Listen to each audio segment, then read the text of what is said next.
Bueno, y esta noche en Sin Filtro hablaremos del escenario electoral para las alcaldías, esto con vistas a 2019. ¿Qué propuestas se van a escuchar de los líderes que buscan las comunas y los consejos municipales? Pero además también hablaremos sobre la libertad de expresión en este Día del Periodista. Todo esto con la etiqueta SF Alcaldes. Pero antes los dejo con la nota del día que tiene que ver con algo que sale desde el Tribunal Supremo Electoral.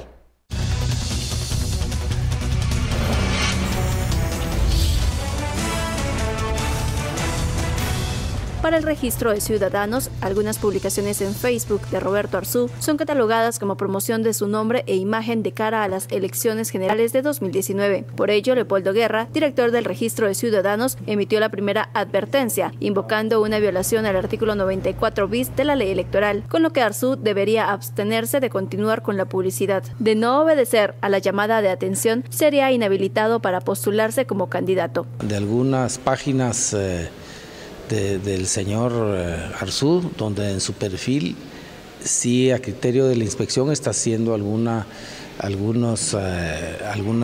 publicaciones donde está promoviendo su nombre y su imagen. Además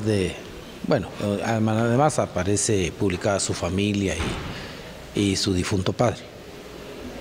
Y de esto sí ya se le hizo una advertencia. Roberto Arzú puede apelar la primera advertencia, aunque señala que no ha sido notificado y que a su criterio no está infringiendo la prohibición. A mí no me han hecho ninguna notificación, no. Cuando lo notifiquen, ¿estaría dispuesto a retirar parte de algunas publicaciones? Bueno, nosotros estamos en ley, nosotros hemos visto muy claramente lo que dice la ley electoral y efectivamente no estamos haciendo nada diferente a lo que hacen otras personas que participan en política partidista, o sea que realmente nosotros hemos analizado muy detenidamente la ley y jamás vamos a incumplirla. Arzú ha sido mencionado como el candidato del partido Podemos, que en junio pasado obtuvo ese nombre y dejó de ser el Movimiento Reformador. El nuevo nombre y logo no ha sido avalado de manera oficial, pues el edicto que lo autoriza aún no sale publicado en el diario oficial, pero integrantes de la agrupación política ya lo utilizan e incluso han empezado con jornadas de afiliación. Afiliarse a un partido que todavía no tiene ese nombre no va a producir nada, ¿va? Porque si el que hace el llamado de afiliación es el Movimiento Reformador, es diferente. Si lo hacen con otro nombre, ni siquiera pueden presentar afiliados con ese nombre al partido, porque no lo tienen autorizado todavía. El partido ha tenido actividades que aparentan ser afiliaciones, pero debido a que no tienen hojas autorizadas no pueden reunir firmas. El común denominador de esas actividades ha sido Roberto Arzú. Bajo la lógica del TSE, si el partido no puede afiliar, ¿qué hace Podemos en esas giras? Arzú dice que únicamente proselitismo y no campaña anticipada. Bueno, capacitación, formación y se les da la información para que se metan a la página web para que puedan ellos ya tener nosotros sus datos y en el momento que estén las hojas de afiliación ya poder pasar ellos a la sede y afiliarse. Junto con Roberto Arzú, 100 personas más han sido apercibidas para que no promocionen su imagen en época no electoral. La Inspectoría General del TSE recibe denuncias de eventos similares y realiza las investigaciones. Bienvenidos a Sin Filtro, noche de viernes, la etiqueta SF Alcaldes. Siempre estamos hablando del tema electoral. En esta ocasión usted veía la nota de esta advertencia que le hacen al partido Podemos, pero ¿qué sucede a nivel municipal con los partidos políticos? ¿Qué agrupaciones se están preparando para competir por el poder local, que tiene otras dinámicas totalmente diferentes a las candidaturas de diputados, a las campañas nacionales? ¿Cómo se está estructurando la dinámica del poder local ya a pocos meses que comience ya la campaña 2019? Para hablar de eso tenemos en el estudio, nos acompaña José Carlos Sanabria, analista de Así Es. Muy buenas noches, José Carlos. Buenas noches, Ben. Buenas noches. Estuardo también nos acompaña, nuestro analista. Buenas noches. Y bueno, vamos a invitar a toda la audiencia que envíe sus comentarios, opiniones, preguntas también con la etiqueta SF Alcaldes. Comencemos con la primera pregunta. ¿Por qué es importante las alcaldías? ¿Qué diferencia tiene el poder local cuando se compite en una elección? Comenzamos a estudiarlo. Bueno, digámoslo como es. Las alcaldías son las que traen votos.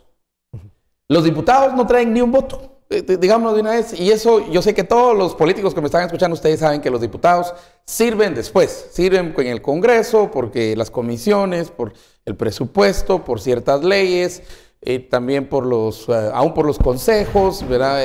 Por las asignaciones, listado geográfico de obras, para eso sirven los diputados. ¿Por qué los alcaldes mueven votos? ¿Por qué tienen pues una dinámica local diferente al diputado, al presidente, incluso al candidato presidencial? Aquí utilizo la lógica anglosajona de decir que todo poder es local, ¿verdad? Todo poder en realidad es local.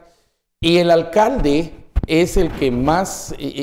Vamos a ver, la lucha de los partidos, y en esto sí hay que decirlo como es, ahí la UNE lleva una ventaja sorprendente sobre cualquier agrupación política que esté ahorita formada. De hecho, se les acaba de unir uno de los alcaldes bastante fuertes, que es el de Santa Cruz del Quiché. Ahora, debemos decir que la estructura de la UNE es similar a estructuras partidarias de otros años, como el FRG, que en su momento también fueron fuertes a nivel local. Por eso, pero digamos, no cambió la normativa. Entonces necesitamos, digamos, conocer quiénes van a ser los candidatos a alcalde. Ayer discutimos precisamente el tema que ya no tienen que renunciar para poder ser reelectos en el mismo lugar. Si van a otro lugar, entonces sí tienen que renunciar y tienen un tiempo. Magistrados, gente que esté como funcionarios públicos tienen también días para renunciar para participar para un puesto de elección.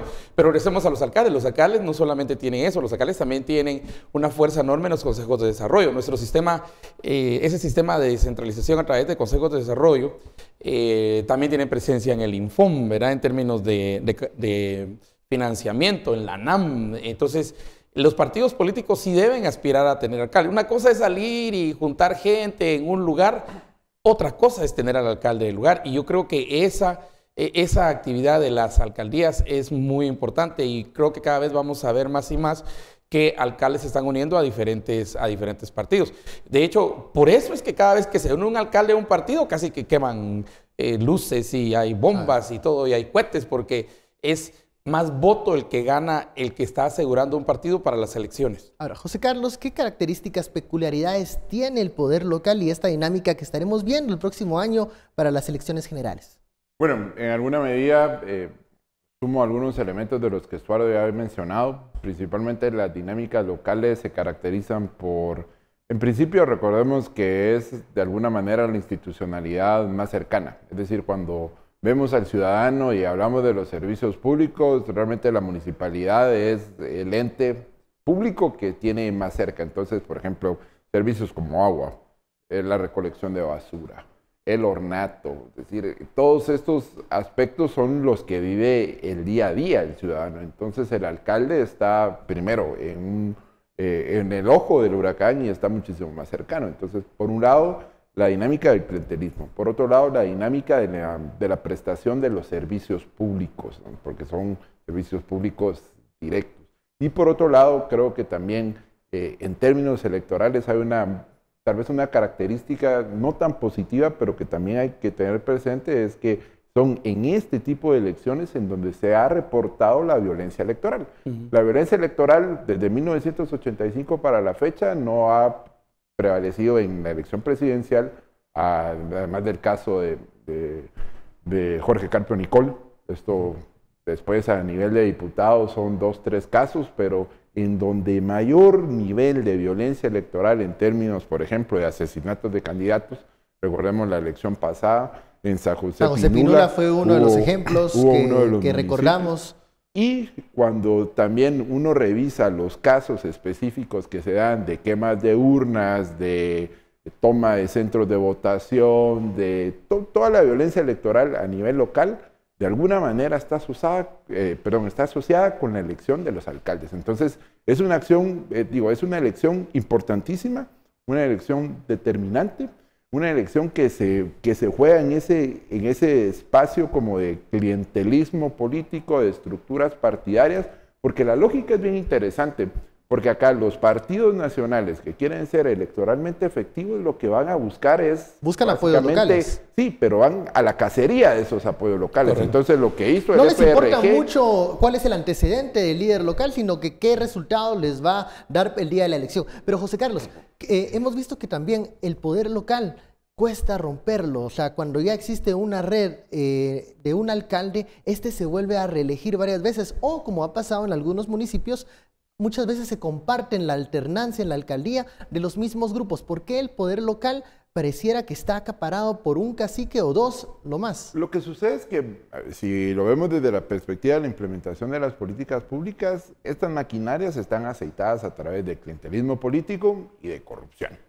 Entonces, tenemos, por ejemplo, el sistema de consejos de desarrollo, que lamentablemente se desvirtuó. Debería de ser el sistema de participación libre y pues, participativa de las personas, pero realmente son espacios que tienen cooptados los alcaldes para controlar los barrios, para controlar las comunidades, para controlar las aldeas, para controlar el municipio en general. Entonces, aquí lo que tenemos es esa política bastante burda, esa política bastante clientelar, en donde el alcalde se encarga, por ejemplo, de gestionar y de colocar, estamos hablando, por ejemplo, de agua potable. Estamos hablando, por ejemplo, de gestionar para ir a hacer una cancha, para ir... Y desde eso hasta el empleo que se le da a las personas a nivel local, termina generando una red bastante sólida, una red bastante cohesionada, una red que de alguna manera logra mantener ese cacique a lo largo del tiempo. Un caso de ellos es, por ejemplo, el caso de Arnoldo Medrano. Arnoldo Medrano en Chinautla. Arnoldo Medrano tenía una estructura que tenía la capacidad, yo recuerdo muy bien, que cuando él empezó con los procesos judiciales, él salió y públicamente dijo, miren, yo tengo alrededor de 20,000, 30,000 personas que pongo a disposición, pero recordemos que en ese momento estábamos en el contexto de las elecciones, pongo a disposición de la fuerza política que me ayude a salir de esta. Entonces, lamentablemente a nivel local, se mantienen esas dinámicas. Esas dinámicas. ¿Podemos romper esas dinámicas, Stuart? Porque yo creo que muy sí, difícil. es difícil. No te digo que es fácil, es difícil, pero yo apuntaría también varios elementos locales que son importantes. Y aquí aprendamos de todo el contexto, ¿verdad? Creo que si una lección tenemos que aprender de los narcos, es que los narcos los primeros que buscan son los pues. alcaldes, O sea, el narco después ya entra a niveles más altos ¿Por qué el narcotraficante, el narco, busca el poder local? Porque lo necesita. Quiere asegurarse rutas de transporte, porque quiere asegurarse fuerza local, y a cambio de eso, pues da la cancha, no sé qué.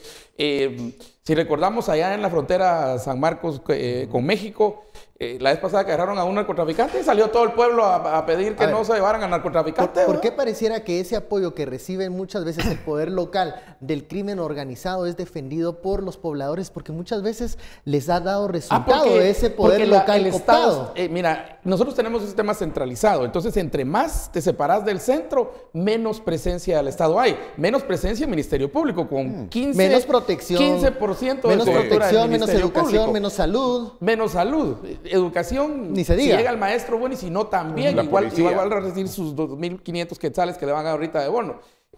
Mira, también en los sistemas de justicia, los jueces y todo eso, que tal vez los que más cobertura tienen. La policía. Tesoro, una pausa, vamos al primer corte, la etiqueta SF Alcalde, volvemos. Al regresar seguimos hablando de las dinámicas del próximo año para acceder al poder local.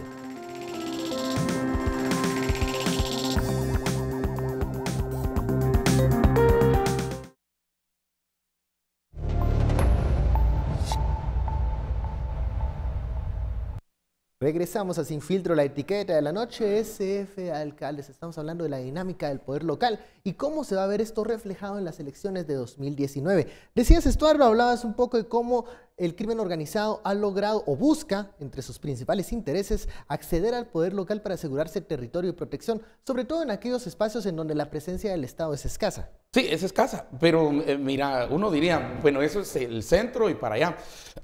Y me sorprende a mí que no solo en el centro, no solo en las orillas, en las periferias. Las digamos. Mira, Arzú pasó 25 años aquí. Y ahí vienen los hijos, todos van a pelearse por el legado y todo de Arzú. O sea, aquí también. Estas maquinarias son muy aceitadas. Solo quiero leer algo. Dice, y es tan necesario que los partidos necesitan a los alcaldes, o sea, son muy necesarios. Para ponerle un ejemplo, me están escribiendo del Oriente. aquí en el municipio hace unos días se denunció anomalías en el destino que le dan a los fondos del alumbrado público, porque los alcaldes reciben también el alumbrado público, que el dinero que pagamos por los focos que en teoría están en la calle y la mayoría ni tienen. Y rápido la UNE puso a todo su equipo de abogados a defender al alcalde, fíjate. Pero ¿por qué el partido quiere al alcalde y el alcalde quiere al partido? Precisamente por esto que me están diciendo. Y digo el municipio de Asunción Mita, va para más señas, pues, ¿verdad?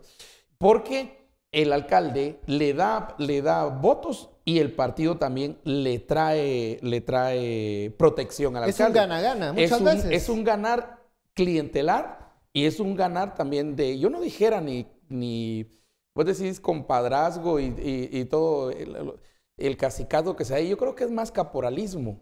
Es un caporal. El alcalde en realidad termina siendo un caporal. Primero de sus seguidores, pero luego de los cocodes, de los comudes, y tiene fuerza también en todo.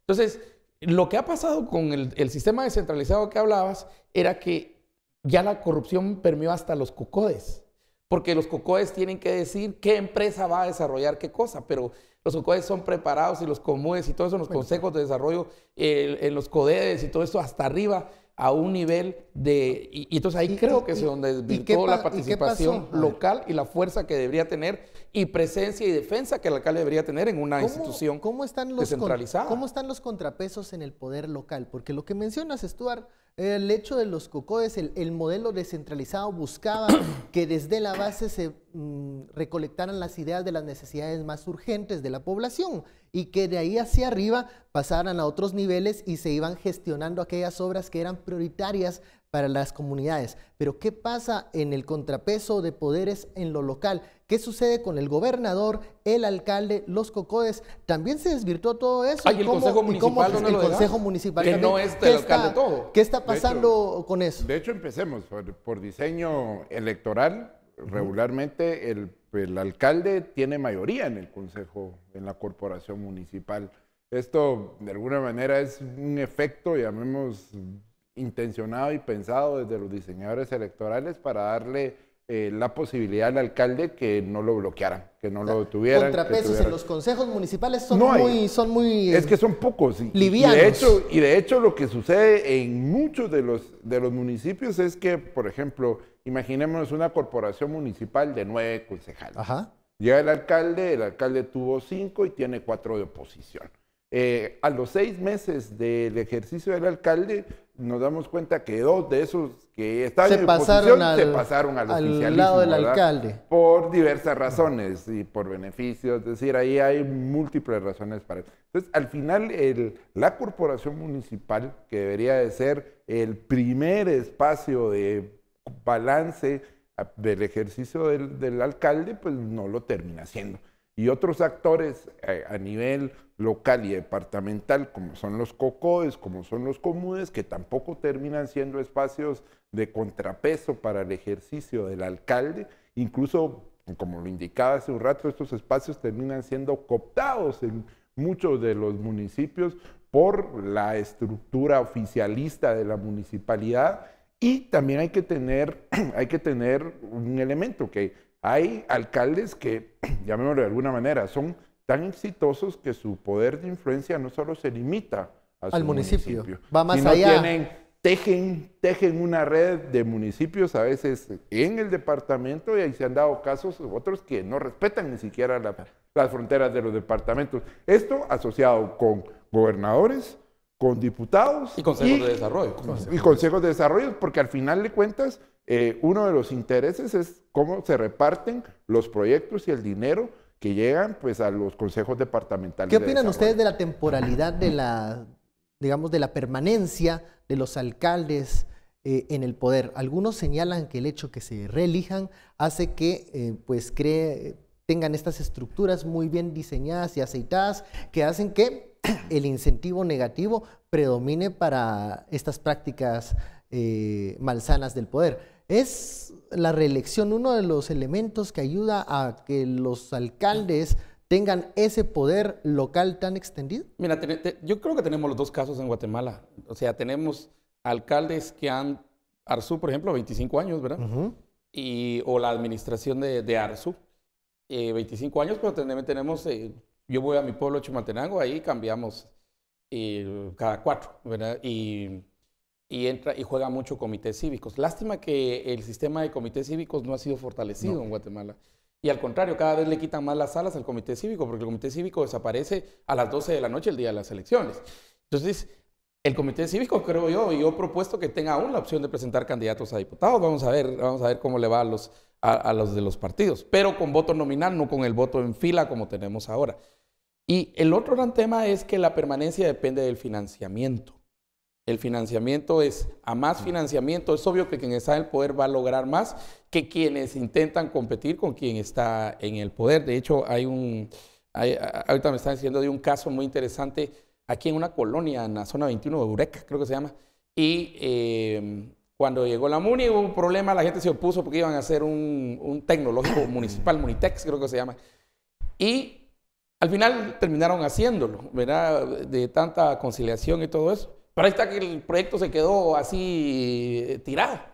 Entonces ahora la gente está protestando porque el proyecto ahí está tirado, ¿verdad? Entonces cuando dijeron, mire, ¿por qué no se llevan el proyecto? Porque faltan 2, 3 millones, no sé cuánto, ¿verdad?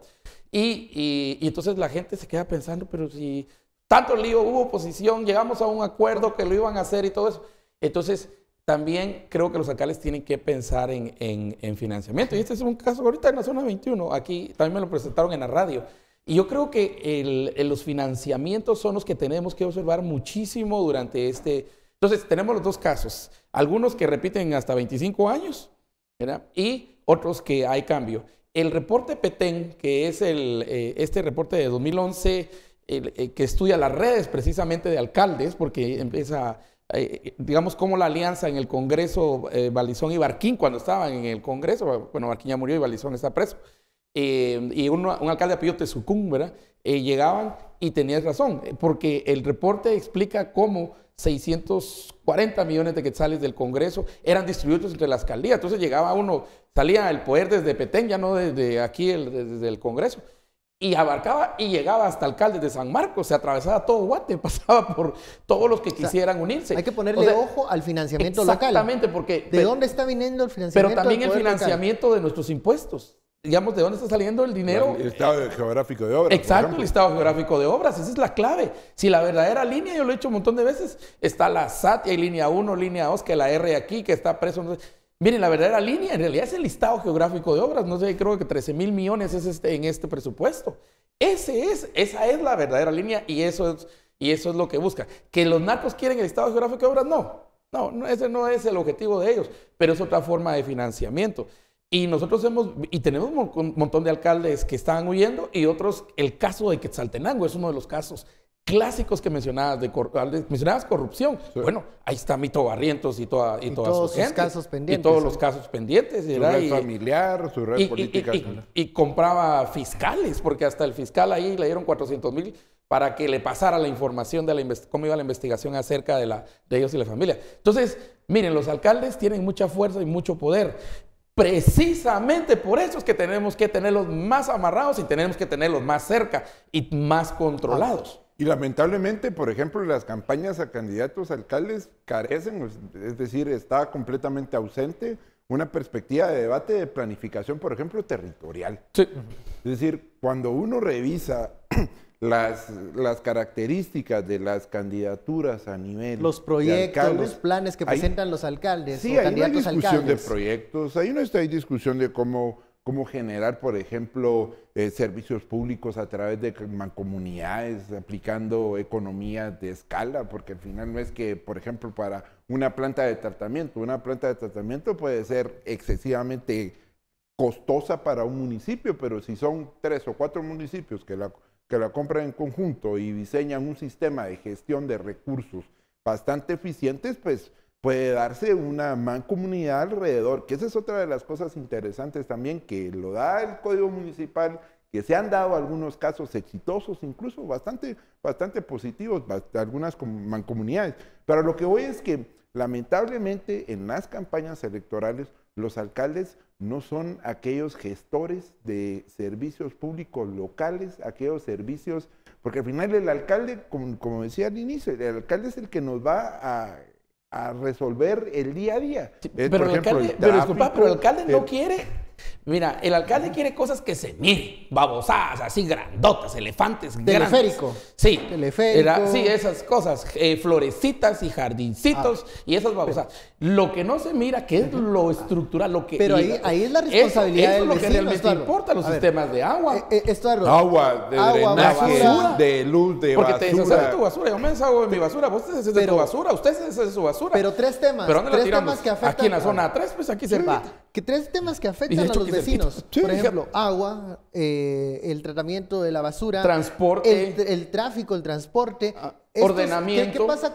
¿Qué pasa con estos temas que son necesidades que el guatemalteco, el vecino, tiene, lo ha expresado, se ve en redes sociales que son los temas que generan tendencias muchas veces, pero ¿dónde están en los programas municipales? ¿Se reflejan en los programas municipales o nos estamos quedando en la propuesta superficial de parques, de remodelaciones, remozamientos? Cuando bien nos va, ven. Hay Pues sí, que todo algunos eso, casos, parque, sí, ¿va? cuando bien Parque nos y va. mercado. El parque y mercado, esas cosas es así como aquel mercadón y todo. Y las tuberías de lava picadas ya no sirven, digamos, todo también las aguas hervidas no funcionan, contaminan los mantos freáticos y todo. Pero como eso no se mira, ¿verdad? Eso no me parece. El alcalde Pero solo entonces, quiere tomarse la foto ahí quién está con fallando. lo que se mira. Pero ahí quién está fallando, Estuardo, porque cuando Estamos hablamos, por fallando ejemplo, nosotros. eso, Es que ahí fallamos los- cuando los- hablamos de diputados decimos que hay un problema de representatividad porque votamos un listado, votamos un partido político y no a las personas. Al alcalde nosotros Sí, lo es votamos directo, a él y es o ella. nuestra autoridad local, o sea, como decía José Carlos, quien nos debería resolver las primeras necesidades colectivas. Pero entonces, si estamos votando por gente que no resuelve después de 25 años problemas tan sentidos como el agua y la basura, el tráfico, ¿qué estamos haciendo nosotros? De entonces? Zacapa dicen, la ley prohíbe además que no se puede utilizar los bienes y recursos del Estado para propaganda electoral, que de hecho fue nuestra nota de apertura que le hicieron a Roberto Arzú la llamada. Pero esa es una de las leyes que más rompen los alcaldes y además empiezan a utilizar influencias. Los alcaldes son funcionarios que más violan esta prohibición. Y solo porque es anecdótico esto, pues yo no sé si ustedes recuerdan una alcaldesa, creo que fue, que a su nieto le gustaba Mickey Mouse.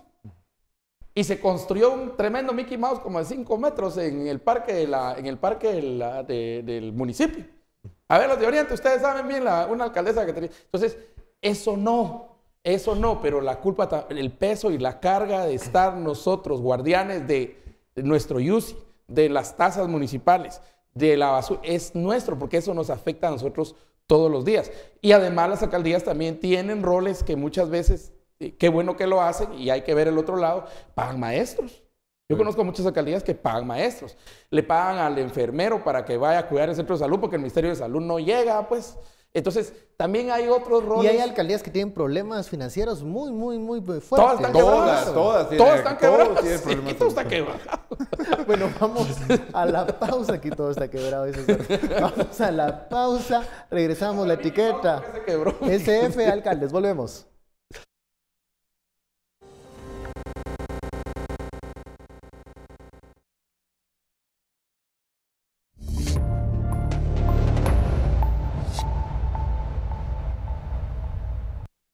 Regresamos a Sin Filtro, la etiqueta de la noche, SF Alcaldes. Es momento de las conclusiones del primer tema de la noche sobre los escenarios electorales de las alcaldías y, bueno, la dinámica del poder local. José Carlos, ¿qué es lo que no hay que perder de vista el próximo año? Ya hemos hecho un listado de las prácticas de los alcaldes.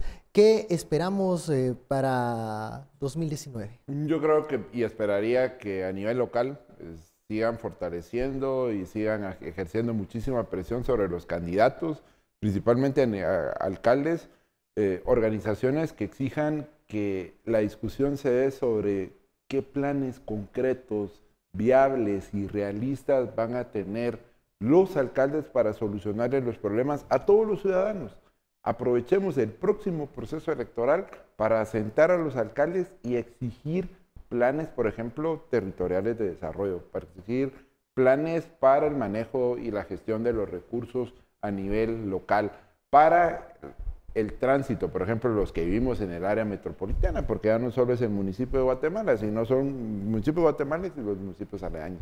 Entonces, yo sí creo que de alguna manera, si queremos consolidar el sistema democrático, si queremos cambiar un poco estas malas prácticas, no empecemos por el presidente, aunque deberíamos de hacerlo con el presidente y los diputados, pero tenemos ahí a la autoridad local, a la que vemos el día a día, a la que sabemos en dónde vive, que vive en el barrio de Arapar o que vive en la colonia acá, que lo conocemos. Entonces aprovechemos. Yo creo que este es un mensaje más para la ciudadanía, esta ciudadanía activa, jóvenes, mujeres, pueblos indígenas, organizaciones locales, que se activen y que empiecen a discutir primero las demandas y que empiecen a exigir a los candidatos a alcaldes propuestas realistas, viables y concretas para poder atender esas demandas.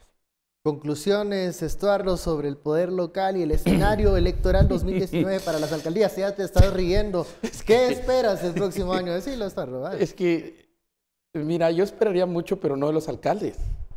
Ellos son oferta, nosotros somos la demanda, nosotros tenemos que mandar, el que paga manda y nosotros pagamos. Nosotros tendríamos que ver precisamente en el contexto de esto, mira, desde el manejo de las aguas servidas hasta aguas pluviales hasta agua potable, ¿verdad? Desde el manejo de desechos sólidos, de basura, reciclajes, procesos de reciclaje. Es cierto ordenamiento, no diría una imposición, pero cierto ordenamiento que obviamente tiene que ir también en una relación de alianza, por ejemplo, con el registro del catastro, con el RIC. Nosotros sí todavía nos hace falta ordenarnos y organizarnos. O sea, ordenemos y organicémonos. Por ejemplo, no solamente agua, el alumbrado eléctrico, que ahorita había precisamente ya una lista en las cuales dice la empresa que no le va a cobrar a los alcaldes. Y precisamente mandan ahorita de Asunción Mita diciendo, creo que esa es una de las municipalidades donde, por el mal uso que le hacían. La gente en Xela y los de Quetzaltenango no nos dejarán mentir, que la gente de Xela llegaba a pagar, pero el dinero no se lo pasaban al INDE, pues, llegó a ser una deuda como de 700 millones. Entonces, esas son las cosas en donde uno tiene que estar como ciudadano, no como habitante de un pueblo, sino como ciudadano y llegar hacia adelante. Pero pensamos en el pueblo, cuidado, porque muchos de los poderes de los alcaldes a veces no es el pueblo, son las aldeas, son los caseríos, son los parajes. En esa división geopolítica que tenemos en Guatemala, que todavía acepta parajes, caseríos y todo eso, y hay unos, entre más lejos del centro, más complicado, entre más cerca de la frontera, más narcos, entonces vamos a ver narcos financiando campañas enormes de alcaldes, sobre todo en las partes fronterizas, Honduras, El Salvador, Belice, Guate y México, pero más en México, porque eso es lo que más, donde más van a estar ellos. Bueno, hay que poner mucha atención entonces, que gran responsabilidad la del ciudadano, que sea esa persona la que se encargue, el ciudadano, no el habitante, como mencionaba Torres, sino el ciudadano el que examine, evalúe las propuestas, que sean propuestas realistas, que sean propuestas que traigan soluciones a problemas que se han dejado por décadas. Vamos a estar siempre pendientes de la oferta electoral para las alcaldías el próximo año. Pasamos al segundo tema de la noche y es, bueno, en el marco del Día del Periodista, queremos hablar... Solo para contarte qué es lo que está pasando. Miren pues, ahorita le quitaron el audio al programa en Jutiapa, en Asunción Mita. La empresa de cable le quitó el audio al programa en Asunción Mita.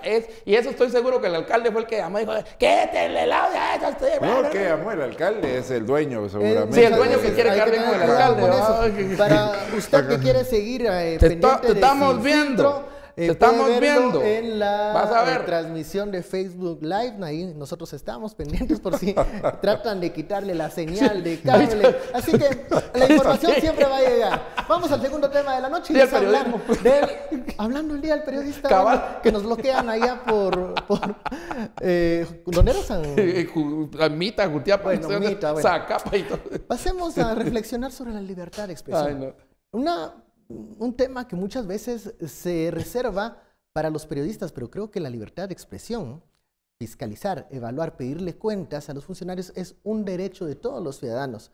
¿Dónde tenemos que comenzar a reflexionar sobre la libertad de expresión? José Carlos, en el Día del Periodista sabemos que la labor del periodismo en Guatemala y en muchos países de Latinoamérica es difícil, pero seguimos adelante y estamos siempre prestos a informar a la población. Pero, ¿qué debemos de reflexionar sobre la libertad de expresión? Bueno, primero un saludo a todos los y las periodistas del país.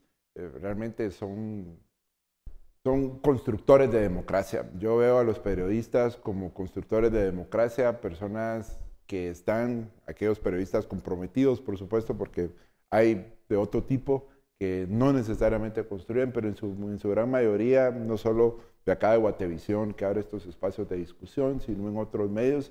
Creo que de alguna manera también debemos de ver, y al momento de hablar de libertad de expresión, tenemos que verlo desde una perspectiva, por ejemplo, de la situación en que se está viviendo en Nicaragua, de la situación en que se está viviendo en otros países, porque de alguna manera nosotros tenemos 35 años y muchos de los que en este momento están viendo el programa y que discutimos, no nacimos ni sufrimos la represión política, no sufrimos lo que es una censura política, y en este caso creo que como proceso de consolidación de la democracia en Guatemala, los periodistas, los medios independientes, la información, y que los ciudadanos podamos tener el acceso a la información y que podamos ver no solo desde el ámbito público, también desde el ámbito privado. Es decir, de aquí creo que el manejo responsable, porque acá sí hay que enfatizar esto, porque hay periodistas que no necesariamente, y medios que no necesariamente manejan de manera responsable la noticia, pues es un compromiso de país, un compromiso ciudadano, un compromiso que busca fortalecer el sistema democrático.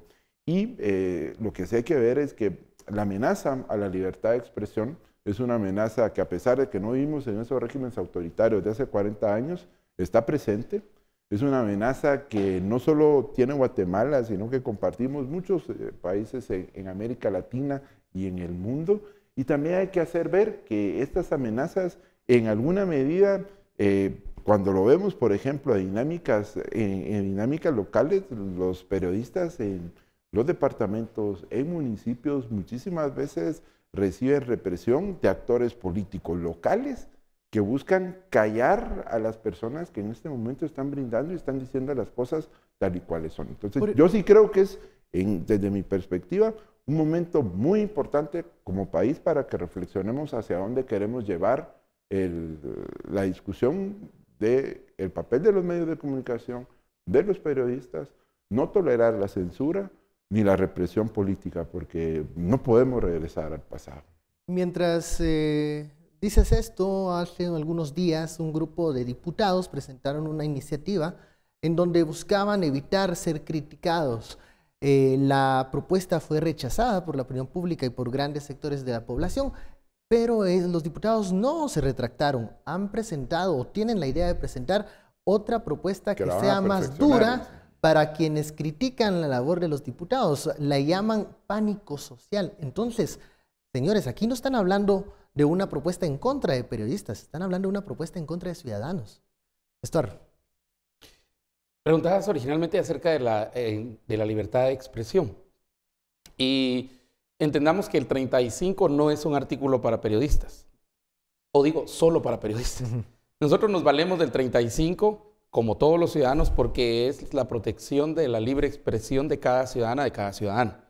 No es para periodistas. De una vez para eso hay una ley antiquísima, a propósito de la ley de emisión del pensamiento, ¿verdad? Que todavía tiene tribunales y todavía es una ley así, que ya no funciona, pero por ahí anda la ley esa. O sea, fue una ley muy, muy antigua, antes de mucha tecnología que hoy existe.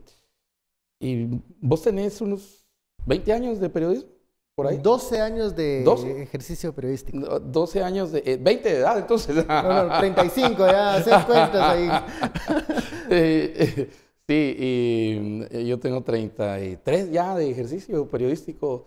Tengo 53 años, de hecho un poco más porque principié antes. ¿Y has visto una evolución en el ejercicio periodístico? He visto una evolución en la censura. De lo que hemos logrado hasta donde hemos llegado. Sí, y yo creo que en general uno puede criticar mucho y uno puede decir, pero como principio fundamental, mantener mantener la libertad, no solo la libertad de expresión, sino la libertad como una que tiene diferentes expresiones y diferentes formas, y la expresión es una, la de asamblea es otra, la locomoción es otra, pero es una libertad, es una defensa diaria, Y generalmente cuando llega gente al poder, como estabas el gran ejemplo de Nicaragua, a los primeros que le entran es a los periodistas. El mismo presidente de Estados Unidos, Donald Trump, cuando no le gusta algo, pues ¡pah! se tira un ataque directo, digamos, a quien no le parece. Y yo creo que este es fundamental, ¿verdad? Es fundamental para que usted pueda considerar que la libertad no es para yo periodista, para mí periodista.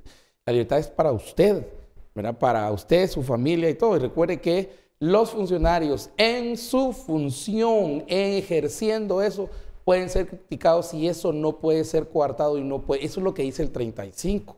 Que no de ninguna forma, de ninguna manera. Y no es algo que se limite a los periodistas, no, es algo para la ciudadanía. La ciudadanía.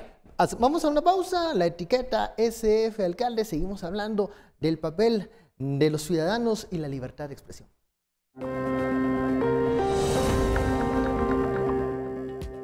¿Qué tienen preparados los diputados para poder limitar la libertad de expresión? Le vamos a contar sobre esta iniciativa.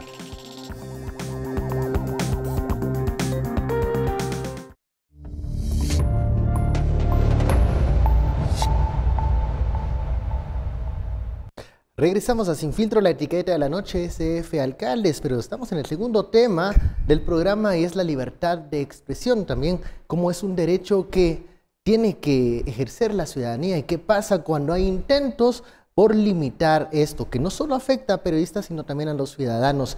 Prensa Libre ha dado cobertura ya en otras ocasiones a hechos noticiosos en donde se ha intentado limitar, vedar a la ciudadanía el derecho de fiscalizar a los funcionarios. Tal es el caso de una fundación que desapareció de la vida legal por hacer fiscalización que no le gustaba al poder local. Denuncias y amenazas de corrupción en Ixcán, un grupo que hacía fiscalización también a la obra pública y que, como mencionaba José Carlos, el poder local siempre es el más duro cuando se trata de la fiscalización. Son quienes protestan, son quienes a veces no dan la información, pese a que existe una ley que los obliga a dar cuentas. Y vemos cómo este ejercicio del poder de limitar la expresión, limitar la fiscalización, muchas veces golpea a la ciudadanía y no solo a los periodistas. Seguimos hablando de este derecho importante en la vida democrática. Creo que no se puede pensar en una democracia consolidada sin libertad de expresión.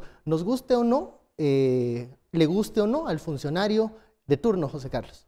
No, indudablemente no podemos pensar la democracia sin libertad de expresión, y la libertad de expresión la tenemos que defender al máximo. Es realmente muy preocupante que los diputados en el Congreso de la República estén discutiendo, tan siquiera pensar, pero ya discutir y tener una iniciativa que busque censurar, que busque reprimir, que busque callar, que busque aplacar un derecho humano fundamental. Y esto creo que es importante porque es una de las cosas que tenemos que defender. Lamentablemente, bueno, tenemos un Estado con muchísimos problemas y en alguna medida no hemos llegado a valorar lo que implica tener democracia. Imagínense, o sea, solo recordemos, muchos de los que estuvimos y asistimos y participamos en las manifestaciones del 2015, eso en la Guatemala de 1970 era completamente impensable. En la Guatemala de 1980 tampoco. Es decir, por ejemplo, que la generación que me antecede, es decir, mis padres, mis tíos, pudiera en este caso poder salir y decirle al presidente, al alcalde, a los diputados, a los funcionarios públicos las cosas, eso era completamente impensable porque automáticamente lo que hacían era que a los opositores políticos los capturaban y los asesinaban.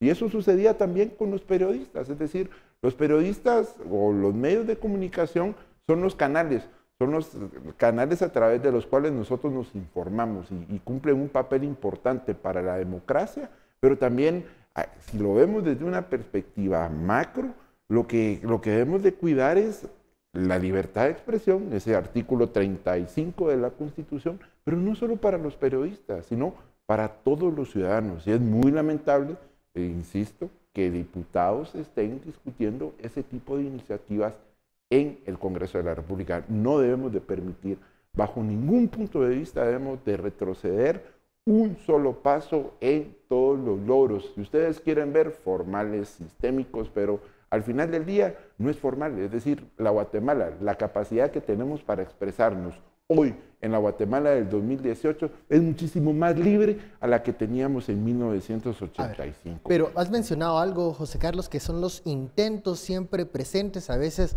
en más sentidos y otros un poco más discretos, de limitar la libertad de expresión, no de los periodistas, sino de toda la ciudadanía.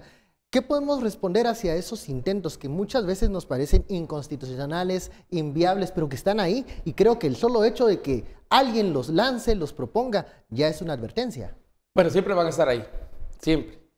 El principal enemigo del poder es una sociedad que se informe. Ese es, de hecho, la fiscalización viene después de la información, no antes. Se fiscaliza con datos, con información. Exactamente. Porque entonces se busca, y mira cuántas de las personas que hoy precisamente están siendo acusadas de corrupción no fueron presentadas en noticias, en historias, en crónicas, en entrevistas, antes de siquiera ser acusados, y ya con varias de las cargas por las cuales o fueron extraditados de Guatemala o están presos o tienen juicios. Y es porque hay que entender que hay una responsabilidad. Y yo creo que ahora tenemos más medios, o sea, formas de cómo nos comunicamos. Y yo creo que eso genera un ruido comunicacional y no todo lo que se publica es necesariamente correcto. O sea, no es de acuerdo con los hechos. Que lo correcto es de acuerdo con los hechos. Ya cómo se presentan los hechos, eso va variando. Cada quien, si aquí nos ponen a contar Caperucita Roja, vos vas a contar una, yo cuento otra y vos vas a contar otra, ¿verdad? Pero vamos a tratar de mantener el hilo de la historia general de Caperucita Roja. Y yo creo que para nosotros es importante seguir presentando siempre los hechos, y en el área de información, y yo creo que eso lo tiene, si no se tiene entendido, es bueno señalarlo, es que tenemos dos grandes áreas, y así están casi todos los medios en el mundo. Ya tenemos el área de la información, o sea, de las noticias, qué, quién, cómo, dónde, cuándo. La información dura, era del hecho, en cuanto al nombre, el lugar, el espacio. Y el otro es el de la opinión, el de la extensión de la información a partir, por ejemplo, de analizar en los contextos, las consecuencias, las causas y los impactos que puede tener. Es bueno diferenciar y separar esas dos Este es un programa de opinión. Entonces, opinión y aparte información, donde están los datos duros, los datos que se pueden cotejar. Bueno, hemos llegado al final de esta hora de análisis. Muchísimas gracias, Estuardo, José Carlos. A usted muchas gracias por su sintonía y preferencia. Esto fue Sin Filtro. Los dejo con María Elisa Gómez. Gracias, compañeros, por ese análisis. Nosotros, como siempre, tenemos una nota de cierre interesante por demás. Sotheby's remató 3 muestras de roca lunar, eso en Nueva York, por $855,000. Veamos. 3 fragmentos de roca lunar fueron comprados el jueves por un precio de $855,000 durante una subasta de la casa Sotheby's de Nueva York. Lo emocionante de ellas es que son las únicas muestras lunares que pueden ser legalmente poseídas por un particular. Las muestras colectadas por estadounidenses pertenecen a Estados Unidos. Ellos han regalado rocas a gobiernos, pero nunca a un individuo. Los fragmentos fueron traídos a la Tierra durante la misión soviética no tripulada Luna 16 en 1970 y se habían ofrecido inicialmente a la esposa de Sergei Korolev, considerado el padre del programa espacial y fallecido en 1966. Cuando piensas en el costo verdadero, no solo en términos de dinero y en construcción del equipo, sino en vidas humanas, muchas vidas se perdieron intentando llegar allá. Cuando piensas en el simbolismo de eso, el valor es mucho más grande que cualquier suma de dólares que alguien pueda pagar en subasta. El precio de venta ubicó a las piezas en la mitad del rango de la oferta estimada de la casa de subastas, que osciló entre $700,000 y $1 millón. Y ahora sí, con esta información llegamos al final de esta tercera emisión, agradeciendo su sintonía como lo hacemos todas las noches e invitándolo a que nos acompañe mañana. Por supuesto, sábado y domingo también hay información en Guatevisión.